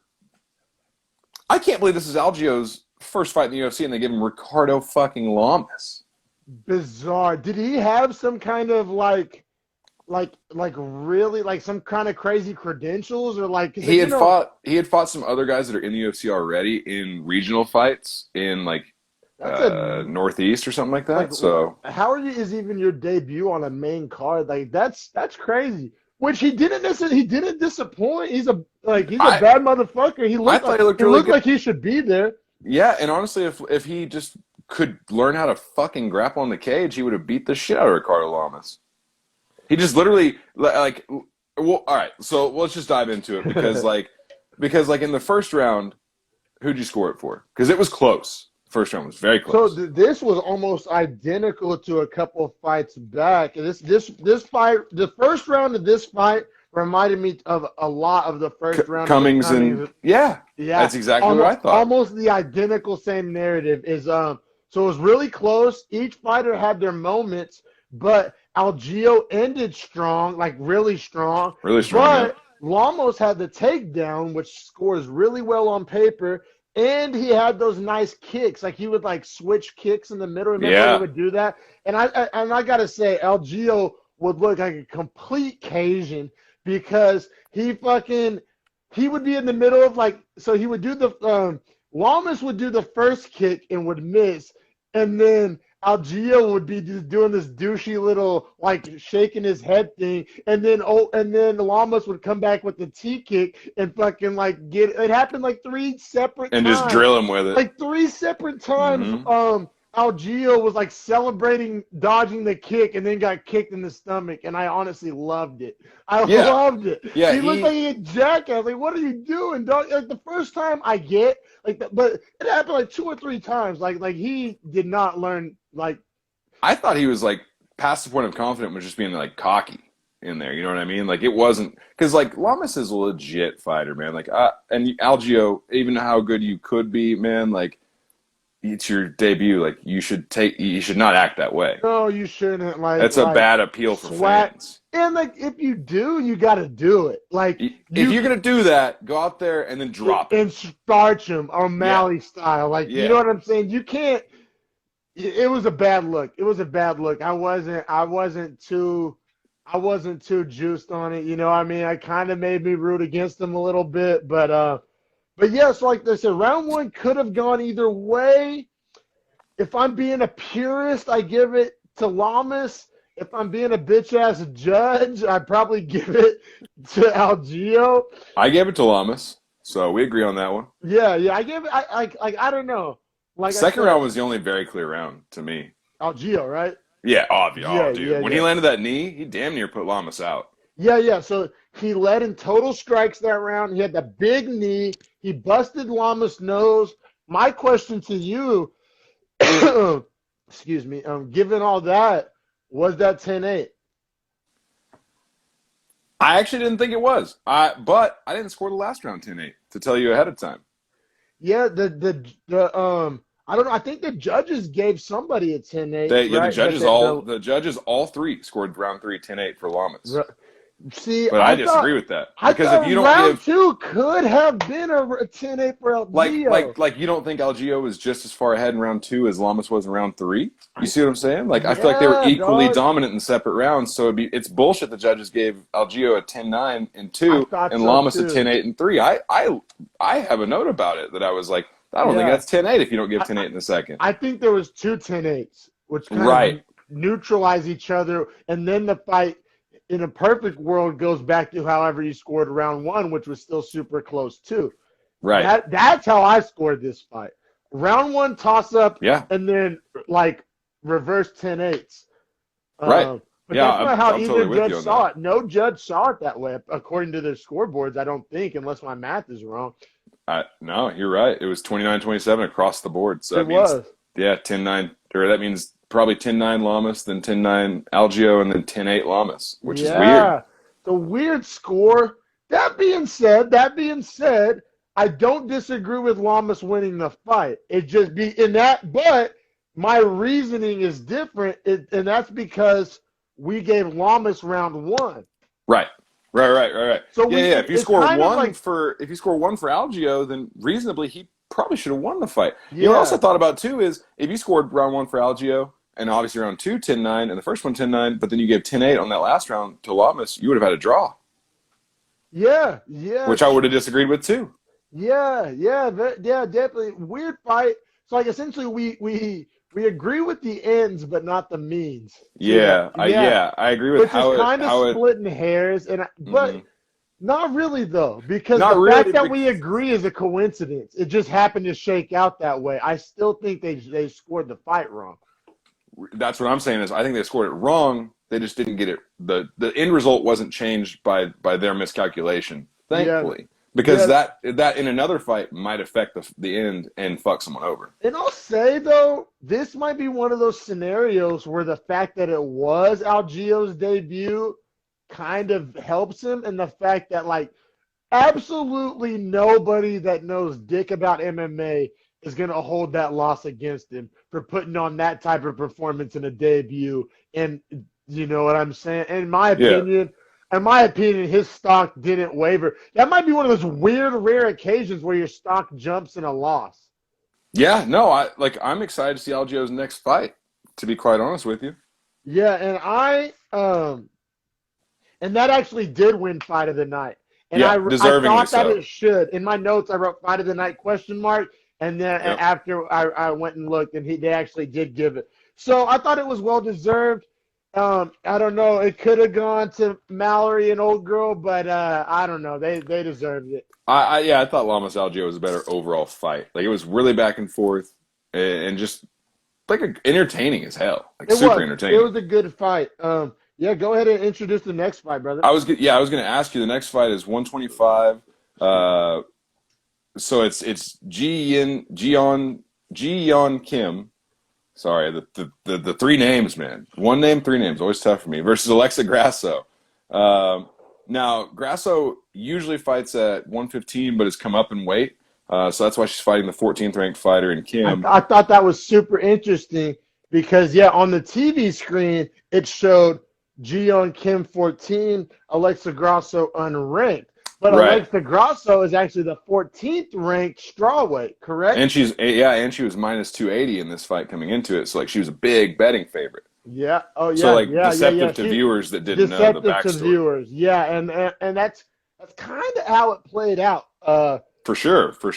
I gotta What? say, Yeah. though, What do you think of this fight? You're the big women's MMA guy here. What do you Yeah, think of it as far as entertainment level? See, as far as entertainment level, I think I got more out of it than you did. I like this fight. I was moderately entertained. Like it was a good fight. I just didn't love it. I guess I was on the edge of my seat. I was kind of giving Kim's power like a little bit, maybe too much credit, like because her counter punching was crisp. So I Was guess nice. maybe that's what kind of kept me on the edge of my seat was I thought that maybe Kim was going to land the flash counter punch knockout like at any given moment. So maybe that's why I don't know. I maybe was a little more entertained perhaps but yeah, and I don't know. I got a lot of joy out of watching the person's first fighting up a weight class succeed so much. Like I don't know. Yeah. That scratched some kind of weird itch for me. Like and not that kind of weird. Like I would feel the same way if it was a men's fight. But this like when a fighter is fighting in a different weight class for the first time, it's such like a crapshoot. Like almost everything you know about that fighter kind of goes out the window in a way. You know what I'm saying? And so Yeah, for it's sure. like that's always intriguing for me to see how that plays out. And then whenever it plays out super well, I'm just like, I don't know. It's exciting because it's like, oh shit, they made the right choice. Like this is like Well, it could have gone real south, but it didn't. But you know what I mean? Well, we've seen guys go up and weight Luke Rockhold and get starched and then realize like, this isn't for me. Yeah, And then go immediately back down. So, like you're saying, yeah, I didn't like to see that when it happened to Rockhold. I didn't like to see that when it happened to Gustafson in the heavyweight fight recently. I don't like seeing guys go up and weight, or girls for that matter, and then not see any benefit from it, because like the whole point of not having that extra weight cut is that hopefully you can transition your skill and not be so worn down before your fight. You know what it is? It makes it look like you're grasping at straws at that point. You know, Right. then it kind of comes across as thirsty or desperate, or that you're running from the other division. If you go, Feels like a desperation tactic because you've acknowledged that you can't win in your own division already. but it's such a double-edged sword because if you go up and win, then you're like this badass, like McGregor, like multi-weight class, like badass. But if it's a big gamble, it's a big gamble. That's why not every fighter does it. You know, a lot of fighters stick in their weight class, but You know what would be more impressive to me is a guy that was, let's say, the champion at 55 and went down to 45 and did that. Went down instead of going up. These guys always go up, but they never go down. that's interesting. That's interesting. Yeah, that's a very good point because that'd be more of a weight cut. It would take right. It would take a very unique body style, I feel like, to pull that off. Like maybe one of those tall, skinny You know what? guys. I'm wrong. There is one guy I can think of that did that. Not technically. I'm wrong. Wait up, Okay. didn't Frankie Edgar just do that shit? He did go down and win, yeah. Yeah. But what I was gonna say is that Ryan Bader went from light heavyweight to heavyweight, won the belt, and then also had the light heavyweight belt, and so would go in between the weights. But I guess that's not technically dropping initially. That's still badass, though. Yeah, it's still pretty tight. But yeah, man, diving into this Cam Grasso fight a little deeper, though. So how'd you score the first? I thought rounds 1 and 2 were oddly similar. This has been I thought the theme of the night was submissions, but that was really just the prelims. The real theme of the night was quality versus quantity, in my opinion, because that's how I had it. So it was real close. They were both trading. Kim, being a counterpuncher, it kind of reminded me of the Italian dude, was landing the crisper, stronger punches. But Grasso was coming with the quantity and kind of like the control and the pace and the tempo. But Kim, I thought, landed much cleaner, probably more significant, like probably more damaging. Like I don't know, she was cracking her with those counters, but Grasso was doing a phenomenal job of setting the pace and controlling the spacing and so many other metrics. So like round 1 was super subjective. I mean, it's real easy with hindsight to look back and give it to Grasso. And I have a feeling the judges most likely probably would have gave it to Grasso. Judges like output and that type of thing. I gave it to her just based on the punches and bunches and clean fluid combos. Exactly. I'm not mad at that. I'm not mad at giving that to Grasso. So you gave it to Kim. No, I didn't. I couldn't make up my mind. And then like hearing your argument, and I was already on the fence. Like I already knew there was a good argument to be made. I guess what I'm going to come out of it saying, and this is kind of the theme of the whole fight, was just like I said, the theme of the whole night and the theme of this fight was quantity versus quality. Because Kim was coming with the crisp counterpunching, and that's her style. Granted, it's not like I have a deep knowledge of Kim's fighting style, but based on what the Felder and the announcers were saying, that's her game plan. Like, that's who she is. She's a counterpuncher. She has power. She's not super fleet of foot. She's not an elite grappler either. She's just a counterpuncher. That's essentially like her shtick. Like that's her deal. And she seemed really good at that. And so like that's why I don't know. Maybe I was giving her benefit of the doubt, just kind of waiting on that big flash, but it never came. And that being said, Grasso just phenomenal job. I mean, Grasso looked amazing. Like I said, I thought she looked really good. She essentially beat up the counterpuncher, and she took some counter strikes in the process because she was fighting a counterpuncher. But I mean, she won the fight. I gave Grasso all 3 rounds. I mean, me too. I gave her 2 and 3 with round 1 being a toss up, which you recently just converted me over evangelistic round winner over here. But yeah, so I mean, it was pretty much all Grasso, just with spots of great counterpunching, sprinkled throughout. Yeah, and unfortunately, I guess like not to be corny with it, but the thing with counterpunching is you have to make your counters count, right? Like, totally. Because you're not going to land as many, obviously, so you have to land harder and cleaner. So like I think kind of a shitty strategy. Like, and I guess you have to coach to your fighter's strength. But I think any coach that goes into a fight with a counterpunching game plan is kind of setting the fighter up to lose. And I'm sure there's Would you say that about like Izzy or like Tyron Woodley back in the day though? Well, I was about to say there's exceptions to that rule. And Izzy, I don't count because, dude, he's 80 Yeah, kickboxing well, fights deep. Like, he's so and masterfully Izzy, gifted at striking that he can do whatever he wants. yeah, He he's doesn't a have to counter counter. striker, but he He comes just on the chooses to. offense. He comes on Yeah, the yeah, yeah. offensive, and He's a counter striker because he's good at it, but realistically, he's just the best striker. You know what I mean? Like, he yeah. could do all of it. Like, if we told him you can't counter any punches, he'd say, oh, "Cool, I'll dodge him and throw my own." And I think if Izzy fought at 170, I think he'd be even less of a counter puncher. I think the fact that he Oh, he fights at would. 85 He and would he is walk. the smaller Oh man, God. he's not trying to eat too many of those. You know what I mean? Which I think is a good strategy. But you know what I mean. Back to this fight. Like I said, Kim. I thought Kim fought good. I don't think that I don't know. She fought good. Grasso fought better. And like you said, if you're a counter puncher that doesn't finish your opponent, you don't stand a chance.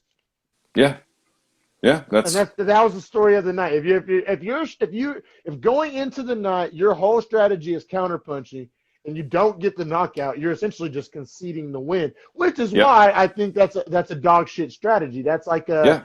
a football coach saying like we're only That's gonna throw deep passes this that's game. Stephen Thompson's story in the UFC. If you think about it, that's why he's only top 7 and can't win the belt. Oh, that makes sense to me, brother. Yeah, I'm not a big fan of that strategy. There's certain people that'll pull it off. There's exceptions to that rule. It's not a blanket rule, but unless you're a goddamn freak of nature sent from hell, I'm like trying to think about like a pure counter striker that I mean Anderson Silva would be the best example, and even still, he's like Muay Thai with like plum and will lead. Like you know what I I feel mean? like So Ngannou would prefer to counter strike, but he still comes like offensive. You know what I that fucking mean? guy, man, he lands one and it's over. Like his That's what power I'm saying. is That's why he's kind of one ridiculous. of those exceptions to the rule kind of guy. Like I think unless you're coaching a guy like Ngannou or Tyson or fucking some goddamn animal. I mean, I think like I said, I think if a fighter has that natural gift and they have that gift regardless, then have a Right. game plan that because they can have that in their back pocket if they start losing. I just feel like if you're coaching a fighter to be a counter puncher as like the strategy for a win in an MMA in a 3-round MMA fight, maybe in a 5-round, Yeah. maybe, Right. Right. Right. maybe. But Right. Right. in 15 minutes to just like get that perfect hole-in-one home run shot, I don't know if that's just Oh, like dude, and we'll get to that in the main event in a second because that's the 3 rounds versus 5 plays a big part into it for my breakdown of it. But But yeah, yeah, all right. So I just think that wrapping plays. up, Grasso wins. All 3 judges, 30-27, unanimous decision. The definition of unanimous decision. I Yeah. agree with their scorecards, so we'll keep it pushing. Grasso looks real good. Transition to 25, really nice. And that's cool because 115 is so congested. I feel like 125 is less congested. So it's Way less. 125 is the weakest division in the UFC. so probably a good business move on Grasso's part, honestly. Like I fuck with that. Shout out to her. But go ahead and So introduce the next one. yeah, I was gonna say moving away from counter striking and into nothing of the sort at all. We have Robbie Lawler, 13th ranked in 170 welterweight versus Neil Magny, the 14th ranked fighter at 170.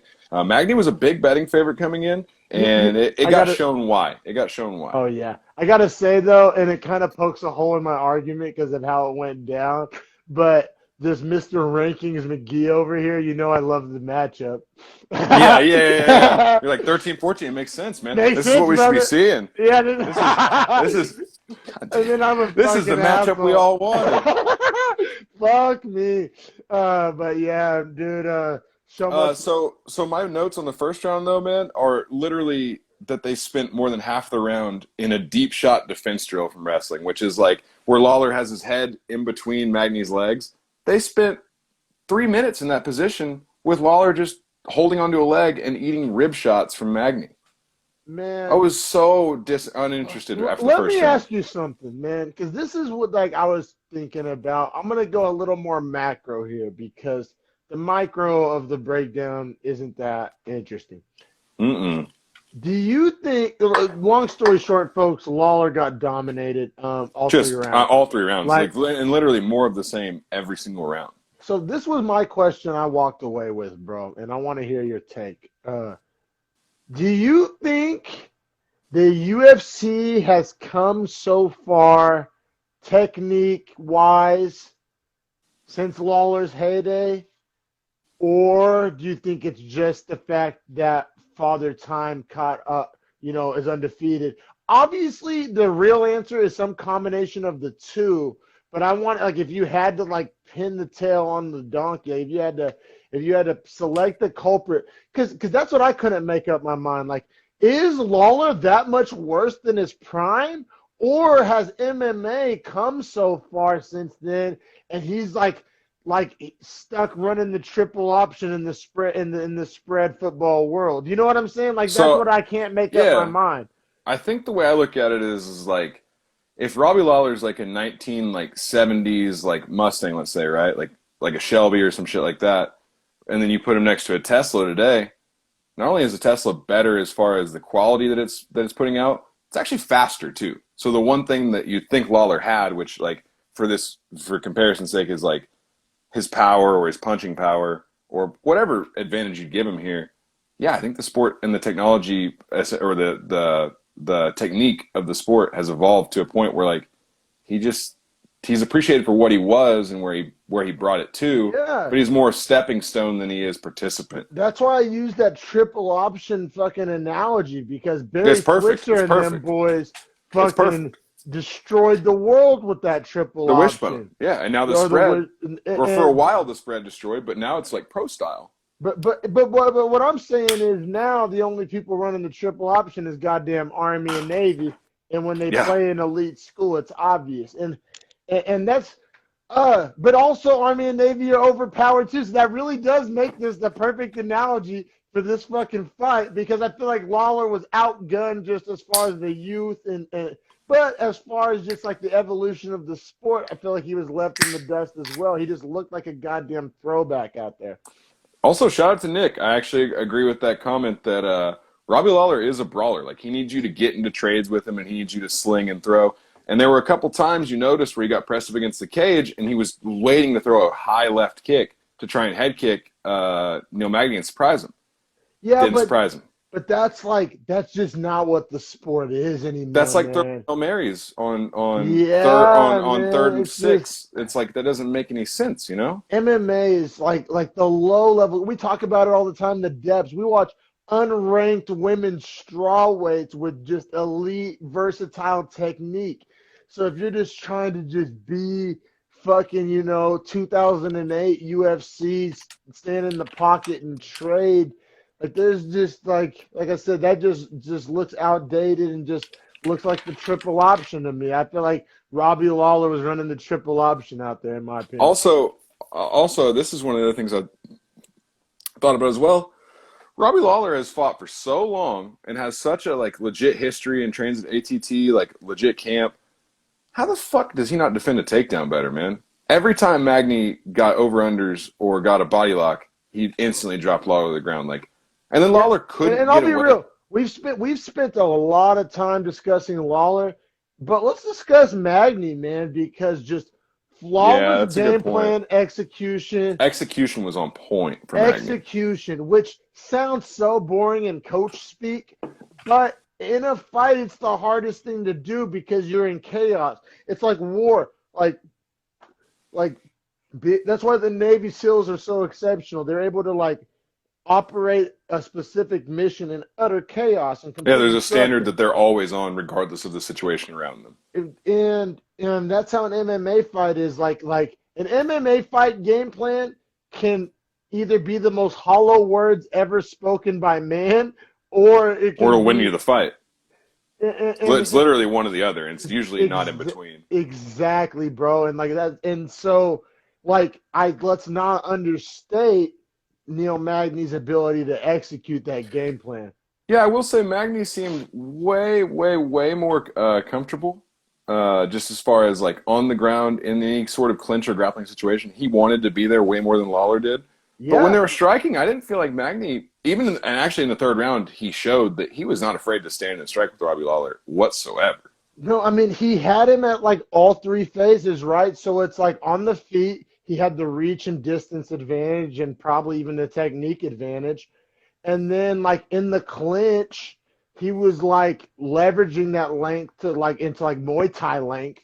Yeah, and then getting takedowns from the clinch as well. And then on the ground, he was like using his like long arms to like reach and like secure certain grips and He shit. kept taking the back on him, like kept Yeah. taking his back. Like I can't like he I mean to me that was a three-phase domination. It was like a clinch domination, a standing domination, and a grappling domination. Like I said, there's not too much positive to say about Lawler. Like I usually try to find some kind of silver lining or something. I mean, I don't walk away. I walk away with that saying either Lawler needs to like accept the gatekeeper role or kick rocks or go to Bellator or something, bare knuckle fighting. I mean, like I don't know, dog. Like that did Dude, not look you know like a what's UFC fucking welterweight to me. Dude, it's crazy that you say that because I think Robbie Lawler would be great in bare knuckle, and that sounds psychotic. Psychotic. No, I know. you're exactly right. No, you're exactly right. Because he For just wants to those that stand and haven't bang. He watched just wants it, to stand and bang, and he's ruthless, Robbie Lawler. So put him in a ruthless sport where you can't grapple. no, seriously, bro. Seriously, you're right. Robbie Lawler might be the best thing that ever happened to bare knuckle fighting, and bare knuckle fighting might be the best thing that ever happened to Robbie Lawler.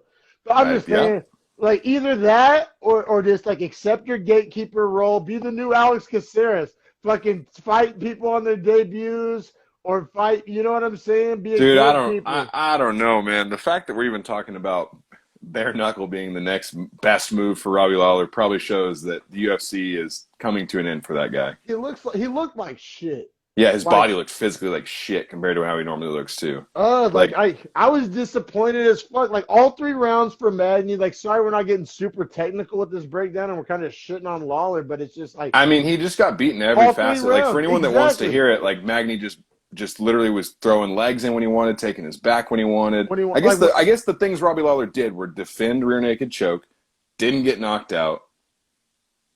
That's about it. That's about it. No, seriously, man. I gotta say, Neil Magny doesn't have a super huge name, not a big Q rating. Second most wins in welterweight history, behind only let me know, GSP. GSP. Yeah. Yeah. So Magny's been fighting for a long time. I think dude. let's put a little respect on Magny. I know Lawler was like. Isn't that weird how MMA's like that? A guy like Lawler was the draw in this fight. Yeah. But Magny, I mean, previous champion, vicious highlight knockouts. yeah, but just Magny just like was just chopped liver. I mean, to the average fan, not to like I was looking forward to the fight, but just like to the average person out there, Q rating doesn't know, doesn't follow the sport. Just what I'm saying? Like as far as just the average person that like if you pick a guy out of a crowd at an NBA game, does he know Robbie Lawler or Nick Magny? Far greater chance that he knows who Robbie Lawler is. That's probably why he tuned into ESPN. You know what I'm saying? Just like Joe Everyman out there. I mean, probably didn't know much about Neil Magny, and I mean, I think let's put some respect on his name. I respect what he did for us. Yeah, no, I think you're right about that. And moving forward, like this gets Magny probably a top 10 opponent and puts Lawler probably out of the top 15, which is where I think both those guys probably belong. In their respective weight classes. No, I think that's a good point. I think that's a good point to make. And that was the co-main event as well. That was the co-main, kind of, which was a really boner killer co-main. And then honestly, I was like, all right, the co-main was like, not the best, whatever. I didn't expect too much. And then I was like, Rakic, Anthony Smith, good fight though. Aleksandar Rakic is like a baller.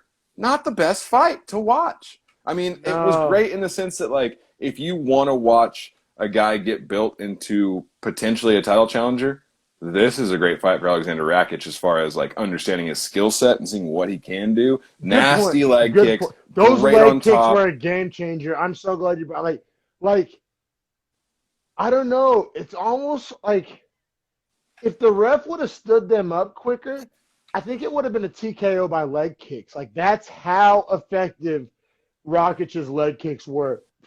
Well, what's even weirder about that to me is that when in his post-fight interview, Paul Felder asked him about the leg kicks, and Rakic said, "Yeah, I knew I had his legs hurt, but I could tell he was trying to defend his legs, so I wanted to soften his body and his face after that." That's a pretty high IQ thing to say, at least in the sense if you feel like you're in control. If you feel like, and you know what, that's probably a novice thing of me to say, because at what point in a fight do you ever think you're in that much control? But who knows? Yeah, and we've seen that bite people in the ass. And this was a 3-round main event, not a 5-round main event, which is important to note. It is They took important it. to They know. took it on a little or a bit of short notice. So Anthony Smith had requested a 3-round fight instead of 5. So, Yeah, you know well, what, the dude? thing is, so Anthony Smith wanted more money for a 5 round, and then Dana White was like, all right, we'll keep it at a 3 round then, He said, Chief. "Cool, three's good Yeah, because you don't yeah, sell fights." And yeah. honestly, I'm with Dana, man. I'm out on Anthony Smith. I'm out. I'm Well, out. I mean, this fight proved him right. So that's what I struggle with. Because on paper, Rakic beat the number 5 ranked light heavyweight in the world. But when you watch the fight, it just didn't goddamn feel that way. Dude, It if you're felt like telling me, Smith was just like I don't know, man. I just don't know if Smith looked like shit or Rakic was just that dominant over the 5th ranked I light think Rakic heavyweight. is really good. I think Rakic is really good. Like, I think he's top 5. I think Rakic is top 5. But if you're gonna tell me that like Anthony Smith versus Prohaska, or Rakic versus Prohaska, or Glover versus Prohaska, I like Prohaska in all 3 of those fights. Yeah, we're big Prohaska guys I here at mean, Beefy Boys. I'm pro Prohaska. Pro Prohaska, definitely, brother, I definitely, man. love that guy. But you know what? The reason I bring him up is the fact that he's now ranked 7th in the division, or I'm sorry, 6th. Ozdemir's 7 and Rakic is 8, right? And then 5 is Anthony Smith until that ranking changes. 4 is Glover.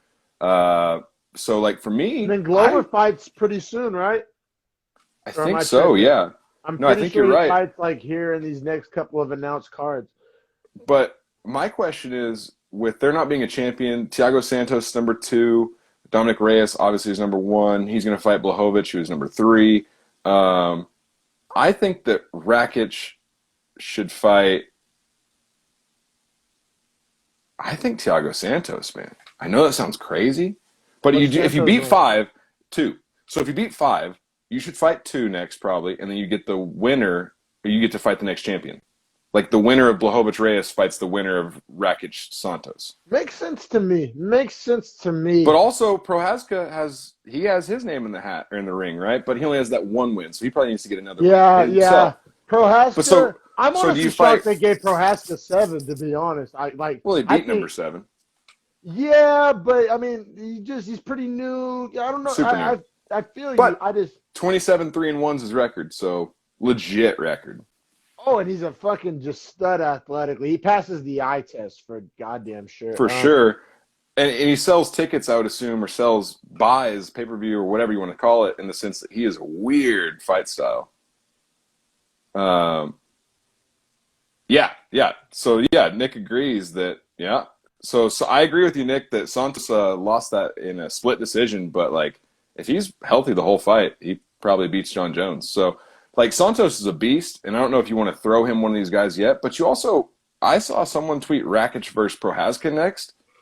Do you think that's like them killing themselves? Like that's shooting yourself in the foot, right? I don't think so. I'd love to see it. I'm pro that Jesus idea. Christ, God damn it. that fight would That's a be banger. fireworks. Yeah, yeah. Well, Because because this is going to because move Rakic to 5. Prohaska's ranked at 6. That just I'm makes for it. sense.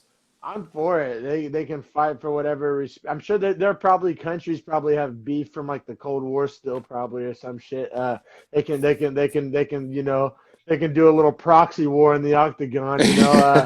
But but man, like seriously, I mean, hey, I'm for it, bro. If you're sitting here wanting me to tell you, like, talk you out of that idea, you came to the wrong guy, dog. Because I'm all for it. I'm like I said, Man, I'm so big on both those guys. I don't want to see them fight because I don't want to see one of them lose. I think that's what it is. It's not like but I mean, it wouldn't. It's the smart move, but I think I'm so high on both of those guys that I don't think a loss does as much damage because they're so good. You know what I'm saying? Like I don't know. right. Like if you're 7 and you lose to 8, what do you drop to 9 or like you know what I'm saying? You don't. It's not. I don't So know. I don't feel like a let me loss ask you would be this. devastating. Like coming up here pretty soon is going to be the middleweight title fight, which is Reyes and Blachowicz, right? Yeah. Do you think that Thiago Santos needs to win another fight to be able to say he needs to challenge for the belt next, or do you think he should just get that shot? Who was his last win, if you don't mind me asking? Do you remember? I don't have it off top. I want to say that I don't remember. No, Santos has been out because of the ACL tear that he suffered against John Jones. Oh, if he suffered ACL tear, he needs another win. Okay. Because just from like a watchability perspective, you don't want to be Dana, have a championship fight with probably, I'm guessing, a pay-per-view built around it, and then Right. he fucking steps wrong and gets like a non-contact ACL tear. You know what I'm saying? Just the first fight back Yeah. off ACL tear can't be the title. In my opinion, if I'm in charge, knowing what I know about sports and ACL tears. I mean, It's I don't know. questionable for That's like a sure, especially football in player fighting. pay. I mean, think about it. That's like a football player. I mean, I think he'd probably even agree with me. Do you think he would want his first fight off ACL to be the title shot? I want it. Nah, I wouldn't. I Give me wouldn't. Prohaska. If I'm him, give me number seventh ranked little young buck. Well, dude, and I think that Thiago, Or Rakic. dude, Give me leg kick McGee. Let me test that knee out. to be honest, I love Thiago Santos versus Prohaska because both those guys. Well, I shouldn't say both of them. Santos is an incredibly powerful striker. Like his name is La Maleta, which means the hammer, right? So like he's just about power striking. Well, Prohaska will let you hit him to try and slip your punch and throw the hardest counter of all time on your face. So someone's going to sleep when they fight, and I'll throw all my money on TV to watch it. So that's what I'm saying. No, to answer that question now that I have more context, if I'm Santos and if I'm Dana, I don't put him in the title shot. Okay, Now, well then in that case, what I might do. Oh, go ahead. Well, I was just going to ask you. Glover has that fight coming up, right? You give Glover one more shot after Reyes and Blachowicz fight? What's Glover rank right now? Do you know? 4. 4? Probably. That makes more sense to me. Well. Everyone is going to move up one rank because there's not a champion right now. So when someone wins, everyone will go up a rank because John Jones left the division. So realistically, Glover's the number 3 contender. Yeah. You know what I'm saying? Once there's a champion. So is Glover right behind Santos then? Essentially, Santos is technically so the way it stacks is Reyes is number 1, Santos is 2, Blachowicz is 3, and Glover's 4. But you could have Glover fight the loser of the Blachowicz and Reyes fight, perhaps. See, I think Rakic should fight the I think Rakic should fight the loser of that fight. Because he just beat number 5. Where's Prohaska get in? I don't know. That's what I'm saying. Prohaska fights Santos. Prohaska fights Santos. Rakic fights the loser of the title. And then if Glover gets a win, Glover gets to fight the champion. Man, dude, it's tough. This is tough. Fun to me. That sounds 205 really fun. 205 is back to being interesting without John Jones sitting at the top and us knowing that he would beat all these guys. I don't know that he'd beat all these guys, actually. That's unfair of me to say. Well, the John Jones thing, I'll say. And mind you, everybody, John Jones is my favorite fighter ever. The thing about John Jones, there's like too many factors. The thing is, when you're talking about John Jones being at the top, which I know he's no longer is, but when he was, it wasn't even the question of can he beat these guys. It's will he make it to like fight day. Yeah, will he be able to make it on the scale to weigh in, or will we call the fight before that day? That's literally what it comes down to. Yeah, and it's sad to say. No, and like, it's never been a question of even like, and also the question is not will he win, it's almost will he dominate or will he just win? Or will he make it to fight day? Like, will the fight happen at this point? I'm not talking about when he's younger. I'm saying even now, like the last time he fought Dominic Reyes going into the fight, I didn't think he had any chance to lose. Now, do I think he won that fight? No, I don't. Like, I'll openly say I think he actually lost that fight. But at the same time, he didn't have that fire lit under his ass. It kind of the last 3 fights John Jones had at 205 are stripping him of his immortality, which I think is a reason he's moving to heavyweight. Yeah, no, I think John Jones should have made this move to heavyweight like 3 years ago. Like they were fucking yeah. I mean, there was rumors of it, and he was doing all those, like, remember there was all the footage going around Instagram of him doing, like, 700-pound deadlifts and shit, and, like, everybody was like, oh, John Jones, and everybody thought he was going up to fight Ngannou. That was, like, the word on the street. Like, Rogan would, like, get high and talk about it on his podcast, and, like. Apparently that's still going to happen. We'll see. Yeah, I mean, Next, I can't end this fucking breakdown without touching on this because I feel some type of way about it. Miocic is ducking Ngannou the rematch. I'm saying it. You heard it here on Beefy Boys. He's ducking him. Quack, quack, he's ducking him. Affleck, he's ducking. He's ducking him. Did you hear? Did you hear what he said? It's fucking weak. No, I would duck a threat on my life though too. What'd he say? Because they already fought, right? And Miocic won, Yeah. I believe, a decision. Was it a decision? He shit all over Ngannou, yeah. So Miocic, and I understand the counter argument because of what you just said. He was like a fight with Ngannou doesn't really interest me. I don't. Oh, that's bullshit, dude. He's knocked out 4 what people in under 3 total minutes, and they're all legends in the heavyweight. Tell Stipe to shut the fuck up and hit the hills. Tell him to go fight a fire. He can retire. I'm done with that. Dude, that's what he said. It's been all over ESPN. He said it doesn't really interest me. I think I want to fight somebody new. Yeah, well, you know what doesn't interest me, D-Mac? Getting my fucking light shut out in 35 seconds. So I can understand, Stipe. I get it, I get it. Dude, I don't want to be asleep on the canvas. Weak sauce. Like, I don't know. I did not like that even a little bit. So that's why I wanted to come in nice and strong here on Beefy Boys. I have one question for you before I go for this fantasy draft I have coming up too. It's a dynasty draft, right? So like I have all the players that are already in the NFL we already have. Mm-hmm. But so we draft rookies. I have first pick this year. Where do I go? So you think CD, Joe Burrow, Jerry Jeudy, Tua? Bro, best rookie in the draft is what I should ask. Well, really, because I know how fantasy works. It's not my first rodeo. Rookie running backs. What are the running backs? That's what I mean. I know because Joe Burrow's the obvious corny answer. There's nobody jumping off the screen. There's no sleeper. There's no running back. I'm trying to think. Not the year for running backs. Nah, I got Josh Jacobs last year though. So I'm. Yeah. Don't do CD. Joe Burrow? I think Joe Burrow, bro. I think Joe Burrow. Because Cincinnati is just handing him the keys. So even Sorry. No, you're good. So like I said Joe Burrow because Cincinnati's handing him the keys like he's even if they're hollow stats that come in losses, he's gonna get stats.